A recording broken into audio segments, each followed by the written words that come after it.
continue to come in, that's just fine. Up here we have another one. Greetings, and thank you for joining us for the Meet the Employer virtual trek with HP. I'm Erin Shields, Director, Alumni and Employer Engagement at Gonzaga University. HP has been one of Gonzaga's premier engaged employers for many years, consistently hosting us as a corporate excursion site as part of the Portland Trek program and participating in our career fairs. HP was also recognized in the annual Glassdoor Employees' Choice Awards as one of the best places to work in 2019. Alum, longtime career mentor, and 2015 Mentor of the Year, Brian Kuta, is with us today, and he's really led the effort to bring more ZAG talent to the HP team. And our other two alum speakers with us today are evidence of this.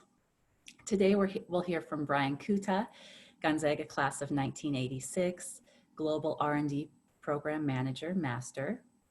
Kirby Davis, Gonzaga class of 2018, Personal Systems Intern Program Manager. We have Natalie Kaza, class of 2013, Product Manager. And from HR, Linda Stent, Staffing Advisor, Global Talent Acquisition. They'll present on HP as an organization, the culture, their experiences and opportunities. Following the presentation, during the presentation, we ask that all participants remain muted. And following the presentation, we will divide you all into 3 groups. Each group will be led by one of our alumni speakers and HP reps. The purpose of this time in the small groups is to give you a chance to ask questions directly with our hosts and network. So during this 10-minute small group session, please turn your video on, unmute yourself, and direct the questions to the hosts. So we can really engage in dialogue. And then at about 11:55, we'll all come back together as a group for any final questions and closing. At this point, I am going to stop share and turn it over to Brian. Thank you, Erin. Thank you. And thanks for the nice words. That's cool. So, hi, everyone. Brian Kukta, class of 86 here. Yes, I am the old man of the group. Have been working for HP now for 20 years as of last December. So not only a long-time ZAG, but a long-time HPer. And want to thank Kirby and Natalie and Linda for joining us today. It's fantastic to have all the support. And in fact, I do run a sort of informal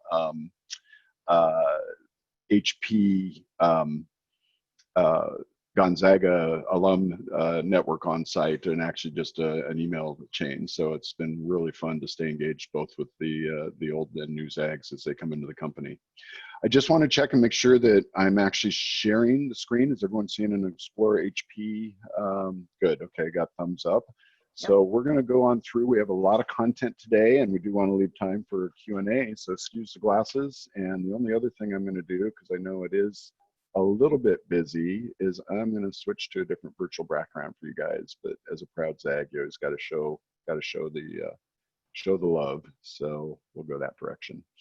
Cool. All right. So HP. So many of you have probably known about HP, maybe your entire lives. Maybe you know the history, maybe you don't. This starting photo is actually our corporate headquarters in Palo Alto, California.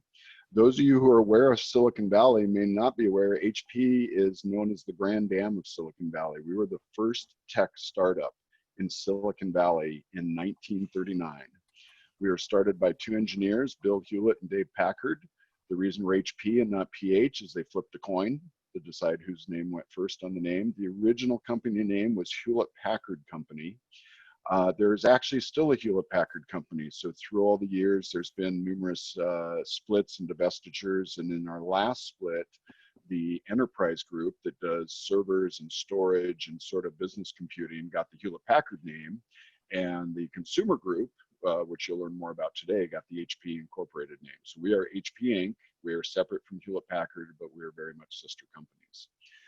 Bill and Dave started with $500 in their pocket and a garage that you'll see on the next slide. And their first product was an audio oscillator that was built custom built for Walt Disney Studios to run the audio for the movie Fantasia, one of the very first animated movies. So that's where we started, was electronic equipment for the movie industry.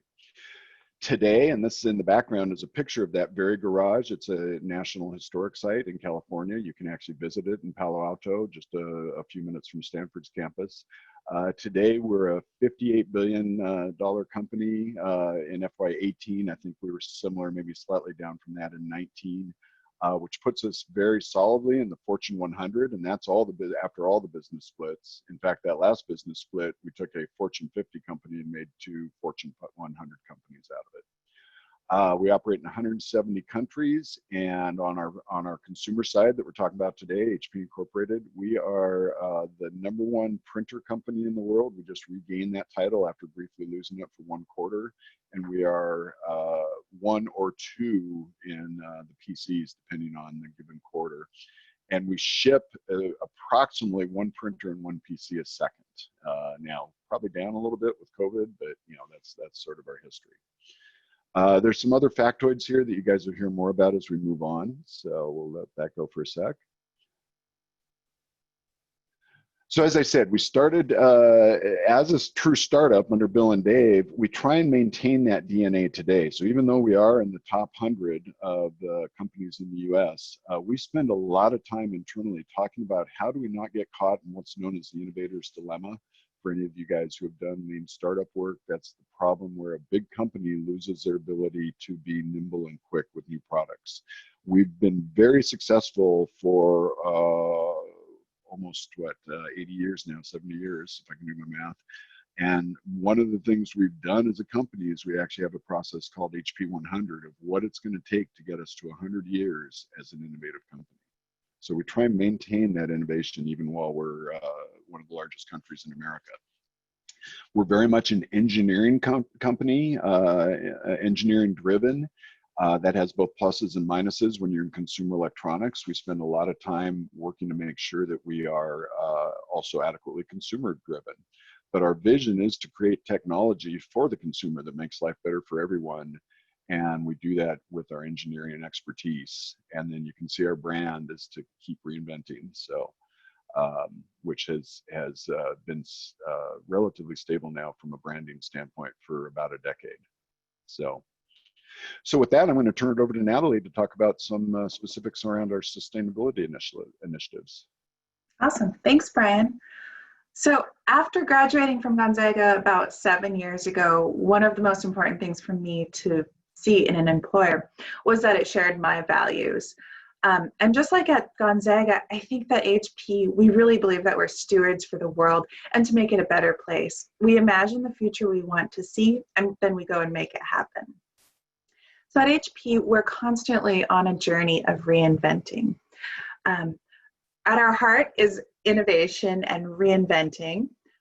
It's not just the right thing to do, but we try to do it sustainably and to grow and create a stronger and healthier company in the long term. For many companies in tech, the new buzzword is all about sustainability, and it kind of gets tossed around.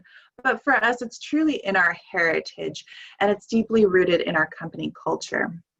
So the world is facing increased difficult challenges, including inequality, climate change, and inadequate access to education and healthcare.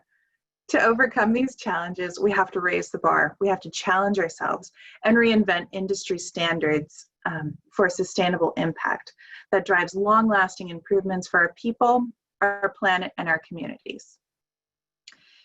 As I mentioned, we have a history of driving sustainable impact. We've been using recycled content in our products for decades. All of our original ink and toner cartridges are made of ocean-bound plastics. And recently, we actually released the world's most sustainable PC, which I have right here. I'm a proud owner. It's made of 82% recycled components. And the chassis here is actually ocean-bound plastic.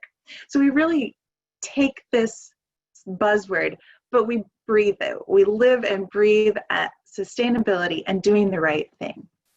We know that what's good for the environment is also good for our business and society.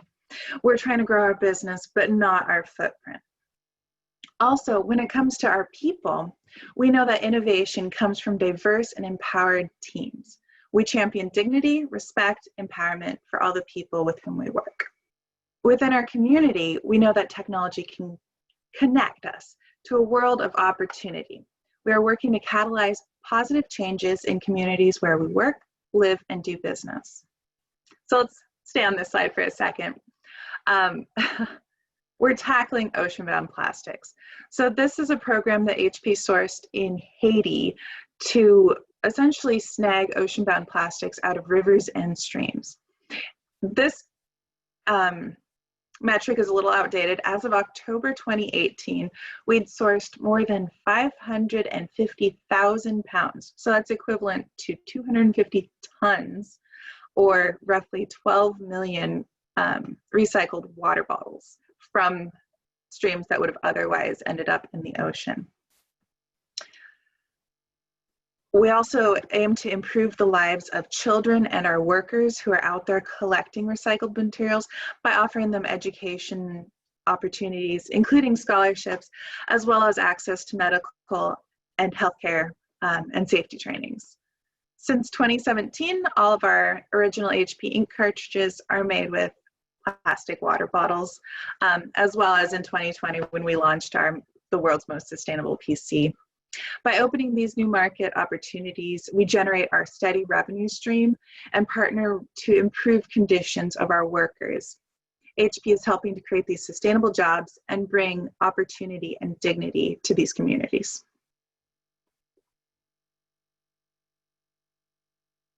Brian, you're on mute. Sorry, I want to make sure I didn't interrupt you. Yeah, sorry about the slide movement. So next we're going to move over to Kirby. Yeah, hi everybody. All right, you can head on over to that first slide, but first I'll say thanks so much for having us here today. I am very passionate about working for HP, as I am just as passionate about being a ZAG. I graduated with my undergrad in international relations in 2015, and then my master's in organizational leadership, and was working at Gonzaga at that time and graduated in 2018. And someone in my master's program was actually an HP employee and said, you should really look into it. I think you'll really like it. There's a lot of the same values. It's a really easy transition from Gonzaga to HP. So he convinced me, and I found my perfect job, and I moved to Fort Collins. So I think there's a really great overlap, like Natalie said, with the values of both organizations. And so yeah, and I'll talk a little bit about that. Brian, you can head on to the next slide. So one of the most important parts of my work at HP is dealing with diversity and inclusion at the company. So I'm the program manager for the Personal Systems Intern Program, and that's a very large part of my program and one of the things that drives me the most.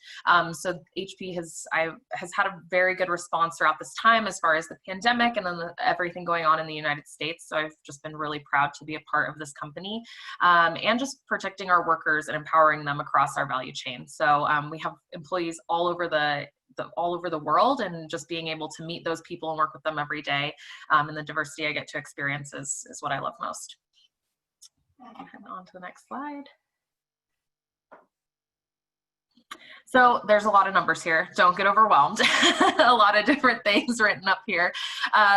But just some fun, quick facts for you to read here. You know, leading in PC and print, most diverse board of directors in tech, decreased employee turnover. One of the crazy things about HP that I have not seen at any other company is people start their careers here and they never leave.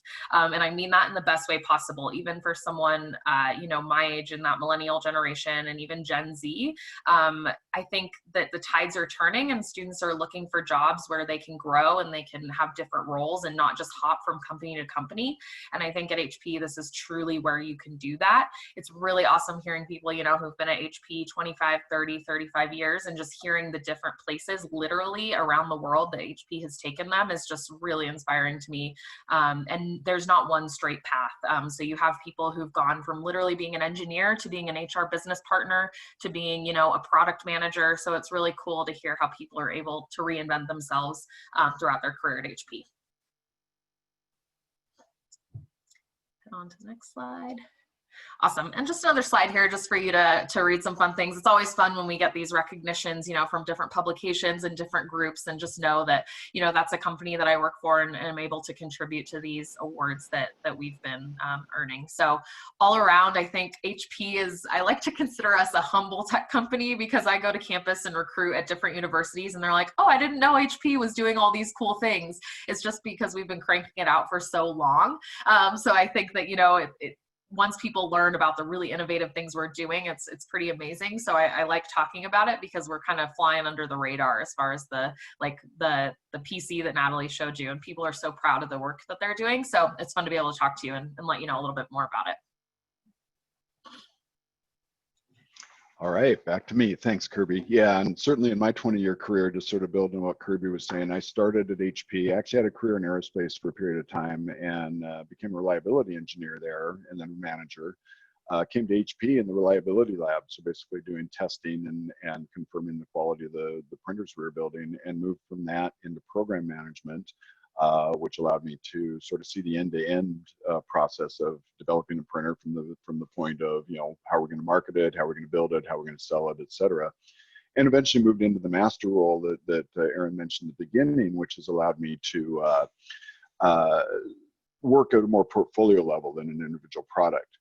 But throughout all of that, part of why that's possible within HP is what's called the HP way. And for any of you guys who have done some business work, HP's been known for years in the Harvard Press and in other business magazines for how our culture drives our business. And it's collectively known as the HP way. We'll talk a little bit more about it, but it drives everything from our vision and mission to our customer process. But more importantly, it defines how we work and how we lead within the company. So you may have heard the term management by walking around. Managers getting out of their office, getting out of their desk, going to the engineers, going to the marketing people, going to the business leads, the finance leads, going to their desk to see what's going on. That started at HP, and that DNA continues today. It certainly has changed over the years, but the core DNA is still there. So the old school version of HP Way, there's actually a book you can buy. Most HP employees, I think every HP employee still receives this book when we join the company. It is by Bill and Dave, and it talks about that, how they decided to run their company. And the main things that they instilled in us are things like enthusiasm and agility. We want to run to the fire. We want to be part of the problem, not part of the problem, excuse me, part of the solution. Trust and respect for the individual is huge in HP, and has led to not only the diversity that you heard earlier about, but also some of the strongest LGBTQ communities, veterans communities, diversity communities in tech today. We are always striving for meaningful innovation. Another sort of core concept that started HP that a lot of tech companies still talk about today is the next bench. If the engineer at the next bench or the person at the next cubicle likes your idea, that might be something to move forward with. It's meaningful. It provides value to the customer. So we continue to try and have that in our DNA today. Uncompromising integrity. I'll ask my partners on the phone, have you guys finished your SBC, your Standards of Business Conduct training? It's required by the end of the month. We are retrained in integrity every year. It's not a one-time and done. We are retrained on things like you can't bribe and you can't take bribes. You cannot hide money if you're a business person working with the channel partner in order to have a slush fund. You must report diversity issues to management, to HR, et cetera. We take that stuff very seriously at HP, and it's part of what leads to that longevity that Kirby mentioned. Results through teamwork. We are always on a team. There's almost nothing that's delivered as an individual at HP. It's the nature of business today. And then finally, as I mentioned before, a focus on our customers and the innovation that makes sense to them, but also a focus on our business partners and our communities. There's a reason that HP is in Vancouver, Washington, and Corvallis, Oregon, and Boise, Idaho, and not just clustered in the Bay Area. There's a reason it started in Palo Alto. It's largely to spread out and provide those jobs in those communities. And again, Bill and Dave led that effort. So there was a mention earlier of the most diverse board of directors, the most diverse leadership team. These are two pictures. They're slightly aged. Dion in the middle of both pictures is no longer with us. He took a retirement. However, this gentleman here on the right in the zero-G simulator, I won't give you guys the colloquial name, is our current CEO, homegrown. So Enrique took over about a year ago from Dion. That zero-G simulator is interesting. The reason our board of directors is in that airplane floating in the air is one of the cool things we recently got to do is develop and send a zero-G printer to space. So the International Space Station's printers, all the printing that goes on, and it's a surprisingly amount of printing, is done on an HP inkjet printer that's been modified to work in zero-G. That was a very cool project that some of our partners got to work on.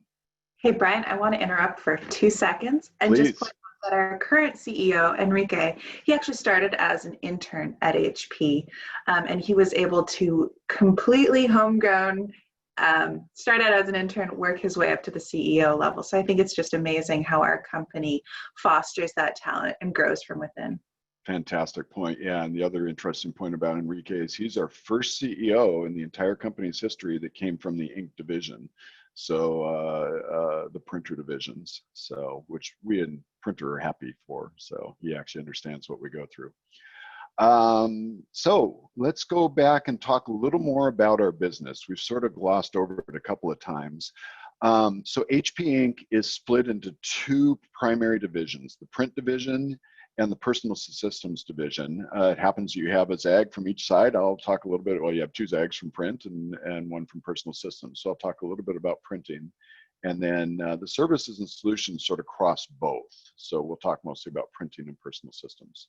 So from a print standpoint, we mentioned before, we're in over 170 countries across the globe. This is a visual representation of that. Now, many of those are sales offices, but from a print standpoint, much of our development actually happens and manufacturing happens in Asia and in India and in Europe. So we mentioned Enrique, he actually started with the print division in Barcelona, Spain, which is one of our major divisions. In the US, print is spread primarily across Vancouver, Boise, Corvallis, and San Diego, as I mentioned before. And then we also have a very large presence in Singapore, which is a fantastic place to visit if you've never been. So that's where most of our development happens. And then our manufacturing is largely in China, in Thailand.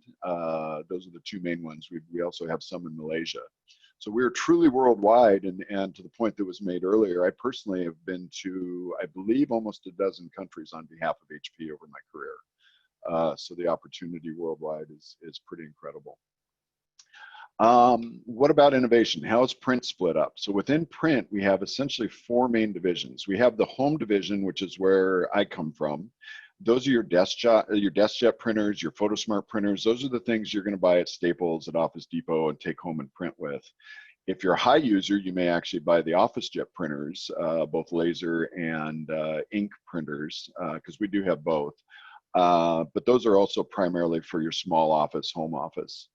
You move up from there and you get into our graphics division, which a lot of folks don't know that HP does. So we do plotters and formatted graphics from about 36 inches wide, which is largely out of our ink division. And then out of Barcelona, we can go up to, I believe our biggest one, I'm going to get the number wrong, is something like 12 or 15 feet wide. It's used for billboard and poster generation on a very large scale.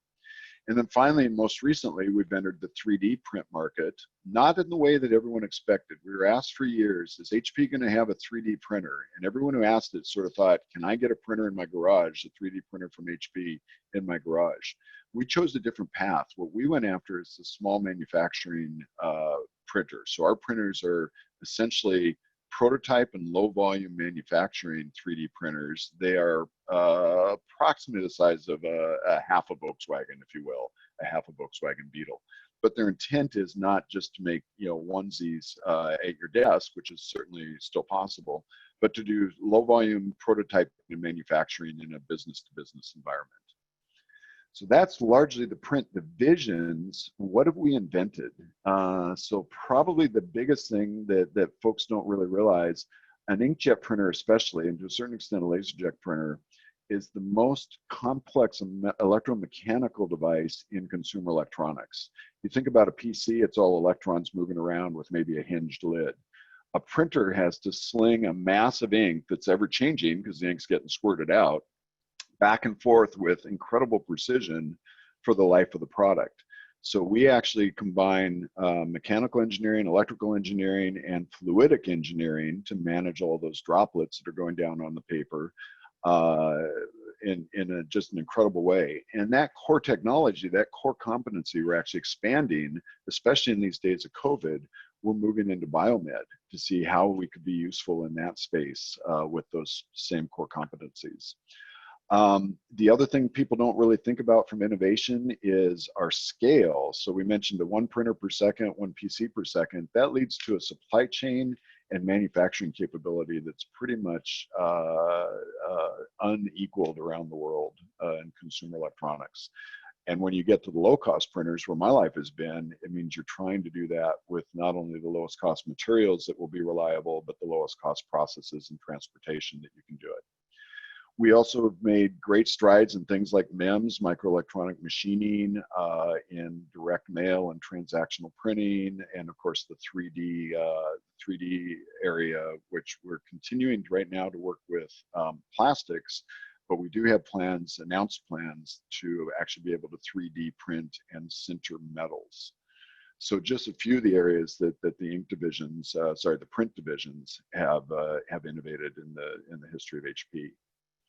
And with that, I'm going to turn it back to Kirby to talk about personal systems. Awesome. So personal systems, there's some really cool stuff going on, and I won't go too in depth just so we have a lot of time for questions and things like that. But what's happening in the personal system space is really great because it spans a lot of different areas. So we have, you know, the laptops and the PCs that you think of, and they're just, my first laptop ever was a HP. So I know we've all, most of us at one point in our lives have had an HP computer, so those are still going strong. But then we have a really cool gaming sector as well. So the Omen gaming system, which is really fun to see what they're innovating in that space. We also have virtual reality, and then watching that as far as, you know, how that can interact with Omen, how they do that as far as entertainment, but then how they're using that technology for medical purposes, for job training, and just a ton of innovation happening there. So that's really great to see as well. So yeah, other than that, you can see here just some stats on some of our products, but there's products coming out all the time. And my favorite part is I sit next to the virtual reality team in Fort Collins when we're in the office. So getting to hear the cool things they're working on. That's another cool thing about either personal systems or print is even if it's not your area of expertise, you do get to ask as many questions as you want. And everyone's really supportive in teaching you everything. I'm not an engineer, and I'm slowly but surely learning about software. And that's the other thing. There's a lot of work going on in software. People think it's just hardware, but if you are inclined towards software, even to be a software product manager, that's something that you can do as well. So the opportunities are kind of endless. Actually, and if I can interject, that's a fantastic point on the print side as well. One thing that I sort of glossed over, because I come from a hardware background and it's a shame on me, is the amount of software innovation that's gone on in print. So if you guys have ever heard of the HP Smart app, whereby you can control your printer from your smartphone, and you can do much more than that. You can get into our Instant Ink automated delivery system. You'll go sign up for that. We have special apps. We have virtual scan and fax through that app. It comes with going where the customer is, and the customer is on their phone. They're on their mobile device. And so our software activities, as Kirby said, across the company abound. Lots of software opportunities. Yeah, and Brian, one thing I want to add too is I think as I was looking into new jobs, as I was moving out of my role at at Gonzaga, so, interchanging them. We were talking about this yesterday, but I think at a company like HP, I was not a tech person at all, and now I can say that because I'm a year and a half into my job. I had to fake it till I made it a little bit on that one. But there's so many roles in so many different areas that, yeah, obviously we want people who have a passion for tech, but that's even, just someone who has a passion for consumer technology. Let's say you really like downloading the newest app and there's reasons that you like using that. I think that's more than enough because we do have jobs in, finance, business analysis, we have strategy. So there's there's so many different areas and something for everybody, even if you don't consider yourself a coder or, you know, someone who is working directly with technology. And that leads me into the future of computing. I mean, we all are kind of tech nerds at this point. Like we all, I think you can't really get through this world without being one anymore. And the personal systems business realizes that. So it's bringing technology to people who are using it for, you know, typing notes in class, who need it for their job. I mean, we're all remote now. So how can we improve that experience? So what's really cool is we see these use cases and, you know, we can crank something out that the customer is going to use in the next iteration of the product. So as long as you're interested in making life easier and better for the customer, I think that's a really great attribute that we look for as well in personal systems and print. So a few other numbers here for you to look at, but really anyone's welcome, and bringing your skill set, as long as you have a passion for making people's lives easier and better around the world, I think it's a great place for you. Yep. Fantastic point about not having to be a tech person, and even beyond the business stuff. If you're a human factors type person, of course, HR, if you're a front-end marketer, I mean, HP, because of our global reach, we've got all of that for sure. So thanks, Kirby. All right, Linda, let's talk about these folks and how they would actually get engaged with HR. Great. Thank you so much, Brian and Kirby. Yes, I'm a non-ZAG, but there is a place for even non-ZAGs at HP. We'll forgive you, Linda. Okay, I know you'll forgive me. But I get the best part I feel about this presentation is because I get to tell you how to maximize your opportunity so that once you do get into our database, you will become visible to anyone who is looking for a specific skill set or even a specific school. And we do target Gonzaga. You are on our list as far as one of our best universities that we want to recruit from. I'm on the global talent acquisition team, but I'm also on the global university team. And so I'm dealing with, like this year, I'm very proud to say, HP did not cancel any of their internships. And in a 4-week period, I was part of the team, but we actually recreated our internships to be virtual. So it's really exciting that we're able to do that. And so your journey, you know, what others have said about people being here for so long, it's just amazing. When I first started, the average length of employment was 30 years in Corvallis. You know, I deal mainly with print, but it's just amazing. And so there's always room for interns and graduate hires. And HP's philosophy on internships is that we want to try to convert as many interns as we can to full-time employees. So it's a great way to get started. As you see, our leadership has started out as interns. So we've got just wonderful supportive mentors and coaches. This year for the virtual internships, we had a speaker series that executives from HP all over the globe actually held sessions where interns could talk to them and ask questions. It was phenomenal. It was amazing. So again, the international, the global, it's, you know, sometimes you have your meetings at 6 o'clock in the morning, but it's because you're going to be meeting with people in Romania and also in Asia. So it's really great. And the networking for interns, graduate hires, anyone at HP, I just find that everyone is so willing to talk. The networking opportunities are just amazing. Next slide, please. Okay, and this is one of the things, I'm actually part of a couple of the different BINs, the Business Impact Networks. And this is a recent thing that we've created, or HP has created, to really talk about and to be an inclusive culture. So we've set up, we have over 100 BINs. It's just really exciting that each person will go, the next slide will show what, as far as what the BINs, some of them look like. They're all over the globe, so you're interacting with people. We've got site councils. Every site has a council, and they're involved in making sure that there are events and things going on. You can actually stay pretty busy with the Daily Ink, Brain Candy, and all the things that you can access at HP, learnings, and just the networking and outside of your work, but really the cultural. And I think that's really important for a company. Not only that are we sustainable, but we're also working to have a diverse and inclusive network within our employees, within HP. So next slide, please.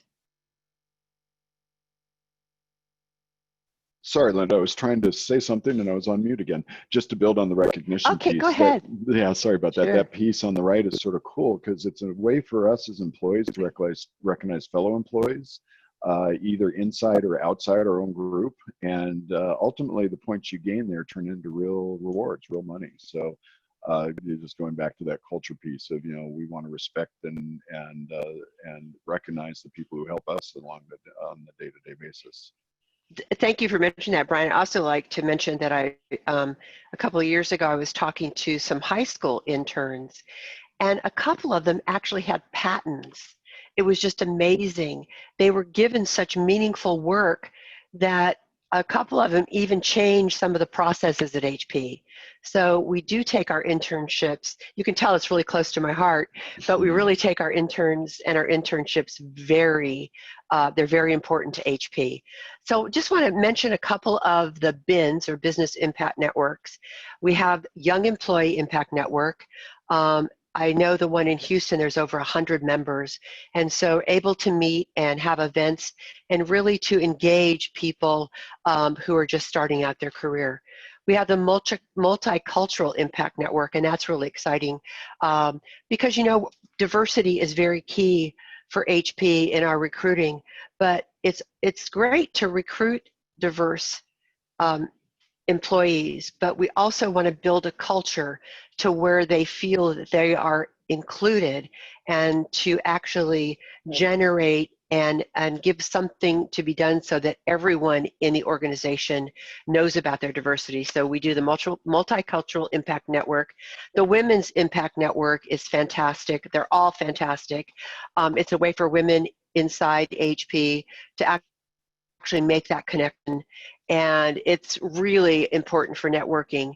We have our Pride Impact Network and the Veterans Impact Network, and also the People with Disabilities BIN is one that I belong to, and I think that's very important so that we show how inclusive we are at HP and how we embrace everyone, no matter what anyone's differences. And so that's very exciting, and I get really enthusiastic about that. So thank you. I don't know if you're going to point out, Linda, although these all say Corvallis, this was Corvallis' Yes. list. Were you going there? Okay. This Yeah, list goes across sites. Yeah, no, it goes across all sites. It goes across the globe. We're talking globally. So we have Corvallis in here, but again, it's everyone. So thank you. Next slide, please. So now, how do you join our talent network? This is the part I get really excited about because I'm in this talent network all the time. Every recruiter is. So we've got a talent form that we created especially for Gonzaga. And what that means is when you fill out that form, you will go to, we'll be able to identify you. So you click on the link. This is the form. You're going to go through and fill it out. But I want to say the most important thing you can do, and now that you're virtual, you're able to do that from your computer, is to attach your resume. And why is that important? Because our system parses that information in your resume into the rest of the database, so that when a recruiter goes in and says, I need to look for somebody from Gonzaga, or I need somebody with computer science or mechanical engineer or this skill set, computer science specific software, we're going to be able to pull that up in our talent network. But that only happens if you attach your resume. So it's really important that you do that so that it will all be parsed into our network. I just wanted to call that out. We just had an all-day challenge where we, I can't remember the numbers on how much we contacted, but we went in and we were uploading resumes and we were trying to clean up our database. So by attaching your resume, you'll be helping us all and yourself, because you'll be available to every recruiter that works at HP. And speaking of form, here's the next slide. This is the So slide we'll you guys have all the, want to take a screenshot or a cell phone picture of, so you can yes, capture that URL. right, the URL, and that will take you to the talent forum and also applying at hp.com jobs. For graduate hires, it's a year long, but more specifically in the fall and spring. For our internships, we do have some spring hires, but I would say for print, I would say 90% of our internships, we do the hiring by November. So we do it in September, October, and November. So our internships hopefully are filled by then so that they start on June. We still have some again, and I'm only speaking for print. I think Kirby can probably talk about personal systems in their time frame. So it's important to not only fill out that form that we've made, the talent form for Gonzaga, but also to apply for positions on our website, and you've got the link right there. Kirby, do you want to add anything about personal systems? Same timeline. Okay, same timeline, great. The one thing I So will say, again, sorry, Linda, the groups that I work no, with are often a little bit slow and maybe not ready with internships by November. So keep looking on the site. Don't give up yes, if you don't see them by November. I know my managers that I work with often don't have their internships up until right after the first of the year. So I think yeah, you're right on an 80-20 basis, but a few of us are yeah. slower. Well, Brian, we're hoping to get you out of that slow track Got to so talk to that my we can partners take about it. that one. Exactly. We will do it. The Global Yeah. University team will do that so that we can gather people so that by spring of next year, you're going to know that you've got an internship at HP. And that's fantastic. So great. So thank you very much. And I'm not sure if the next slide is something. I think we are pretty much done. So I think so. I think we're doing good. We wanted to leave plenty of time for the breakout sessions and Q&A. So I think we'll turn it over to Aaron and Lucas to let us know how that's going to happen. Yes, so first of all, I wanted to let everyone know after our breakout sessions, we'll have time at the end if you have a question for the overall group, for all of our hosts or one of the hosts who wasn't in your individual group. Save that, put it in the chat, and I'll make sure it is addressed, and we'll make sure all of your questions are answered by everyone. So at this point, you will be automatically placed in a group, and that is a time, turn your videos on, unmute when you want to direct a question, and engage with our hosts. Should I stop?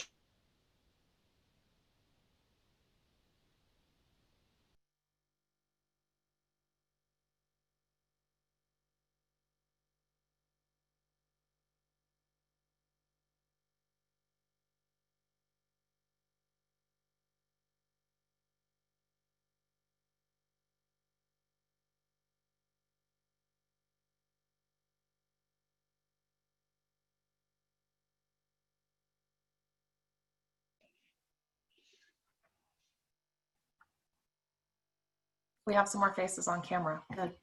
I don't know. I don't see Aaron or Lucas, but that could just be. Lucas is down there somewhere, and Aaron's there. I think with all the cameras going on, it changed things around. So, Aaron, I assume this was the time for open questions. Yes, so now if you have a question for one of our hosts who was not in your small group, please enter that into the chat. I'm also sharing, oops, let's see here.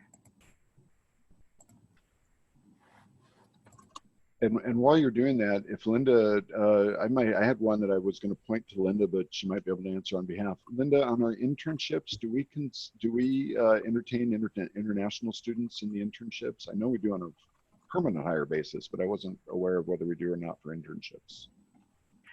We do, but mainly there's certain areas in some of the Inc. and some of the in San Diego. It's more for people master's, PhD level is for internship is where we will entertain. At least that's for print. Yeah. Okay, thank you. Yeah, I wasn't sure how to answer that one. So. And Aaron, if you got anything else. And I have shared the link in the chat to Zags Connect. This is Gonzaga's exclusive networking and mentoring community. So everyone following this, if you don't currently have a profile, go into Zags Connect. Mentoring can take place. You can connect with any of our alums at HP and otherwise. So just want to make sure you all have that. And I have a question from Harley. So HP software development is pretty widespread with app development embedded in, but in terms of desktop software and cloud development, is there a consistent tech software stack that's used? So let me do my best to cover that one. And Kirby, if you know anything on the personal systems side. So within the print side, yes, on the cloud, we've actually, we are reinventing our cloud architecture to further standardize it. We were standardized, but still had some gaps just because of our many business units.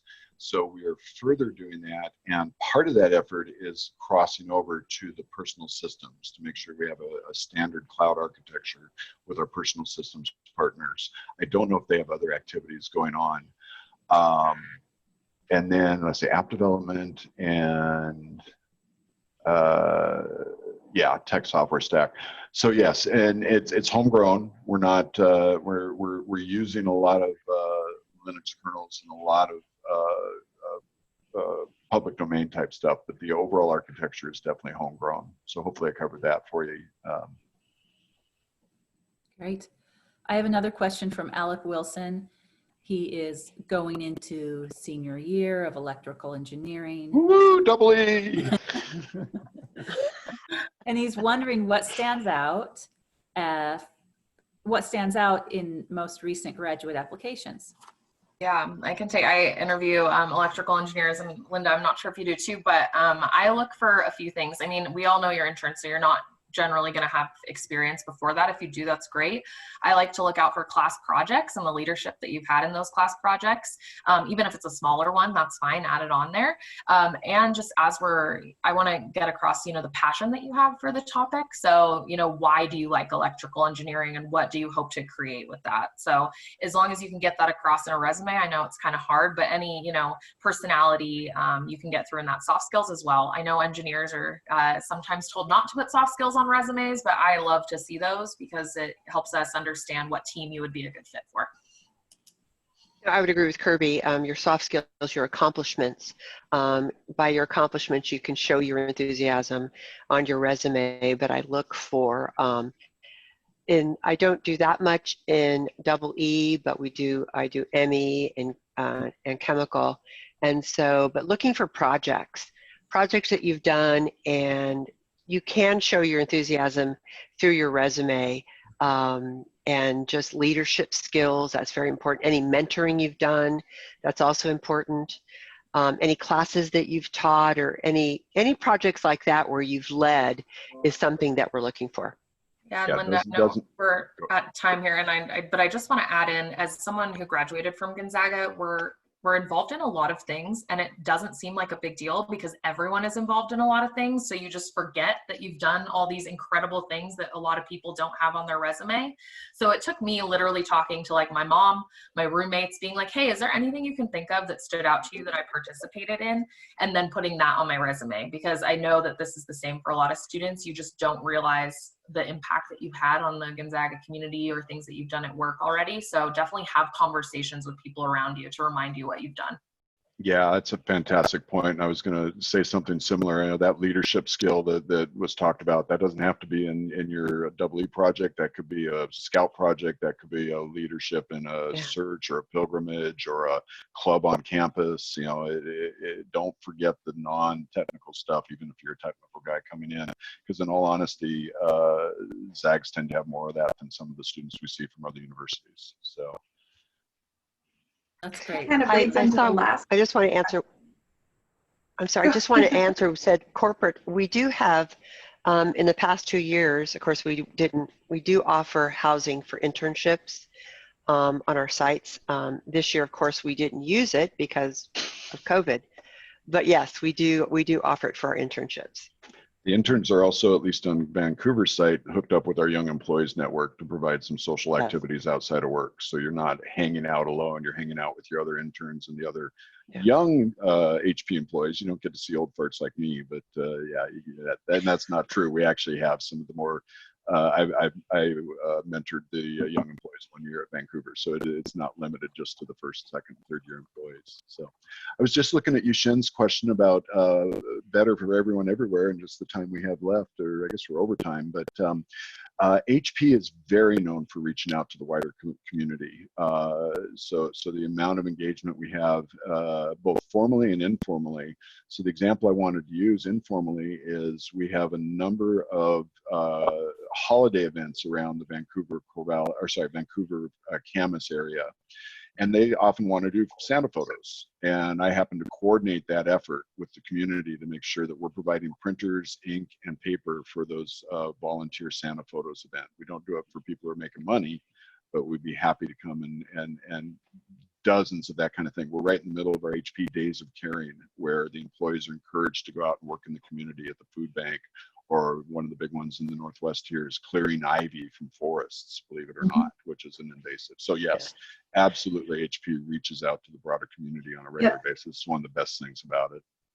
That's exactly what I wanted to cover too. So HP actually gives us 4 hours a month to do community, 4 hours paid, to do any community effort. So in my time at HP, I've volunteered at food banks. I've volunteered for Ronald McDonald.